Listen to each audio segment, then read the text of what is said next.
The cat in a box paradox. There's a cat in a box, and as long as the box is sealed, unopened, it is presumed that the cat is both dead and alive. There's a little bit more to the theory, but for the purposes of this video, I'm going to keep it at that. My brain tends to approach my relationships in this manner. Say I text someone and they take a long time to respond. Essentially, they are now the cat in the box in my head, and my mind makes it this very real thing that this could potentially be the end of whatever this is with whatever person. And I guess for context, in the past, where everything starts, I experienced a lot of ghosting, so I know that plays a big role in this pattern that my brain does. And of course, this really only works through text or relationships that are mainly comprised or heavily influenced through technological communications. And truthfully, I really don't have friends at the moment.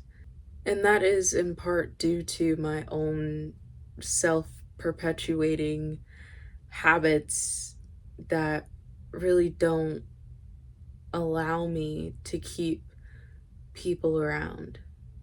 But I understand that not everybody's gonna stay. Not everybody's meant to stay, and I'm okay with that. But it seems I've gotten to a point where it's a lot easier for me nowadays to just assume the cat is dead and just annihilate any physical proof that the cat ever existed. Or really, frankly, I guess I just kill the cat. I just kill the cat so that I don't have to deal with what comes in that in-between time of not knowing whether this is solidified, if I'm ever gonna hear from them again, if they even want to be my friend, if they even want to talk to me.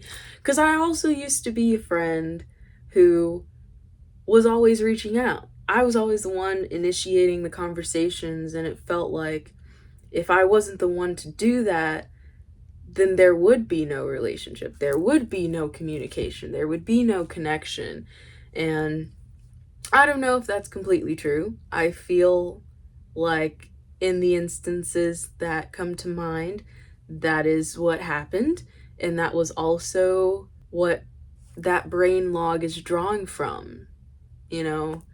And truthfully, I don't want friendships like that anyway. I don't want a friendship where they don't think about me how I think about them, and my inclusion in their life is only and solely revolves around what I can give to them, you know? I've just gotten used to not having cats in my life, not having to deal with the suspension whether this cat is fucking dead, alive, real or not. I'm at peace not having these cats in my life at all. But recently, semi-recently, a cat has entered the chat, and honestly, they've fluffed up a lot of stuff from the depths of the abyss internally, mainly, specifically, this whole cat in a box thing. I hung out with this person a few times, and each time it was a really good experience, and then months go by and there's not a word. Again, I'm put in this position where I'm presented the choices from my brain. I could wait I could reach out, wait and see if I detect any signs of life, or I could begin the preparations for the cat's seemingly inevitable departure. And usually that's what I resort to do. So that is what I did. The cat is dead, apparently. I don't presume there will be any attempts to initiate communication on the cat's end. So yeah, I would delete their number. I don't use a lot of social media, so I really didn't need to delete any of that, but if I did, I probably would have done that. And plus, this specific person is moving states pretty soon, so that's also been in the back of my head in terms of other reasons to prematurely, frankly, kill the cat. But it turns out the cat is not dead. The cat seems to be very much alive, and I'm faced with the realization that my adamancy to have people prove to me that they want me in their life is probably just another way that my brain fulfills this thought pattern belief that people never stay.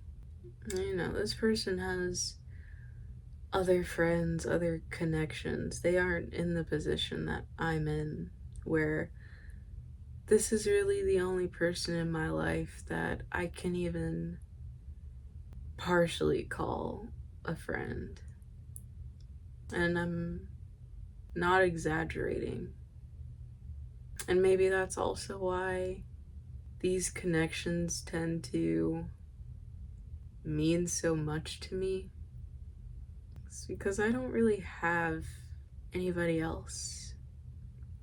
That's not their fault, So yeah, they contacted me asking if I wanted some stuff that they were trying to get rid of because they're moving. And of course my brain took that as an opportunity to tell me that they weren't really reaching out because they wanted to talk to me. It was because they just, again, they needed something of me, maybe. And maybe that's true. I don't know. I'll probably never know. I do know that a lot of the reason why I probably don't have friends is because of me.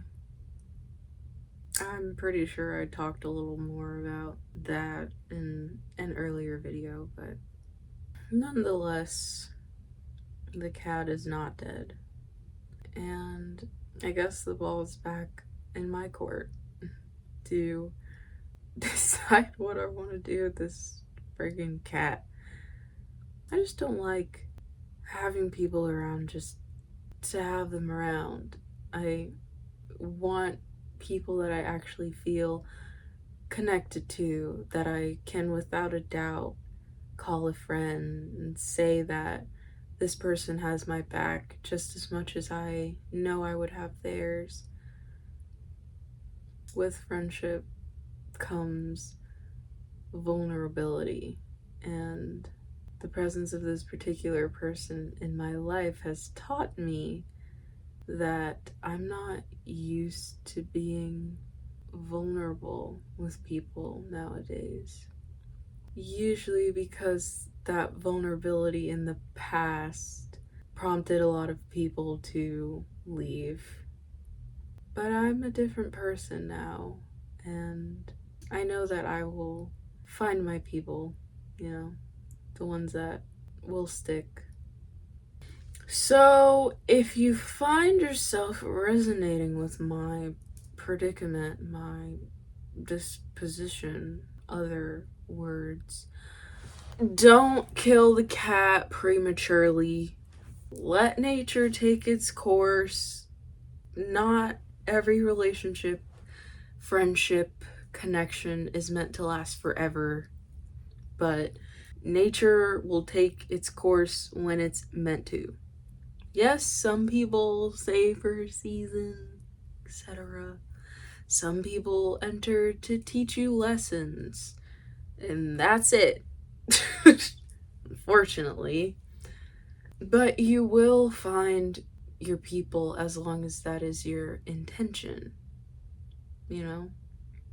And as I stated before, friendship, just connection in general, does require some level of vulnerability, being willing to put yourself out there and be seen. That's the only way that you're gonna connect with people who truly get you. You can't really expect to connect with people on a deeper level if you never show them who you are. I'm speaking to myself here as well, so I guess we'll see if the cat fucking survives or whatever. I guess we'll see where this cat goes from here. But I'm okay either way, genuinely. And I guess that's what I've learned to cultivate through previous experience. I don't need anyone to stay, you know? It would be nice, but I don't need them to stay. Nor should you settle for connections that don't feel like home.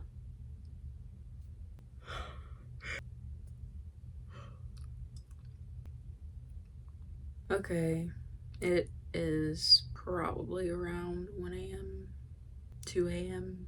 ish, and I've had enough of the camera portal, so I think that's where we're gonna wrap it up.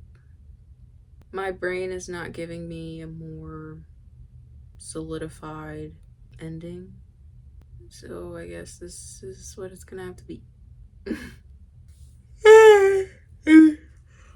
If the cat is dead, great. If the cat is not dead, great. I shall live. You shall live. Either way. We shall do more than live, though. We shall thrive and we shall find other cats that are worth our time. Okay. Better ending. Alright, people. I guess I'm gonna go now. I hope you took something from this. This seems like it was more for me, truthfully. But thank you for sticking around. If you did, I appreciate it. My brain was not helping me out during this, so I don't really know if it was even really coherent. But it is what it is. Okay, I'm gonna stop stalling now. Okay. Bye.